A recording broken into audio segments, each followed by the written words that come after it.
అస్సలాము అలైకుం వరహ్మతుల్లాహి వబరకాతుహు.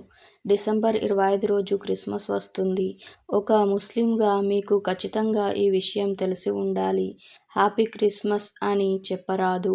అలాగే స్టేటస్ కూడా పెట్టరాదు. బహుమతులు ఇచ్చిపుచ్చుకోరాదు. ఒకవేళ మీరు కనుక ఇలా చేస్తే ఇస్లాంలో ఘోరమైన పాపంగా పరిగణించబడుతుంది. చాలామందికి అయితే వారు ఏం చెప్తున్నారో దాని అర్థం కూడా వారికి తెలియదు. హ్యాపీ క్రిస్మస్ యొక్క అర్థం నౌజుబిల్లా, మేము విశ్వసిస్తున్నాము అల్లాహ్కు కుమారుడు ఉన్నాడని అర్థం వస్తుంది. ఈ మాట అల్లాహ్కు ఎంతమాత్రం ఇష్టం లేని మాట.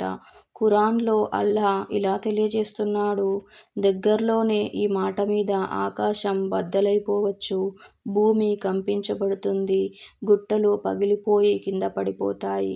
ఎందుకంటే కరుణామయుడు అయిన అల్లాహ్కు కుమారుడు ఉన్నాడని అంటున్నారు కాబట్టి. అల్లాహ్ స్వయంగా తెలియజేస్తున్నాడు, లం యలిద్ వలం యులద్, ఆయన ఎవరికీ జన్మనివ్వలేదు, ఆయన ఎవరి ద్వారా జన్మ కలగలేదు. ఈ విషయం మీ వరకు చేరితే ఈ వీడియో చూసినట్లయితే మీ బాధ్యత. ఈ వీడియోని 25 డిసెంబర్ ముందు ఈ విషయాన్ని ఇతరులకు షేర్ చేయండి. దువా: యా అల్లాహ్, నీకు తండ్రి ఉన్నాడని కానీ కుమారుడు ఉన్నాడని కానీ పలికే ఈ పాపపు మాటల నుండి మమ్మల్ని కాపాడు. ఆమీన్.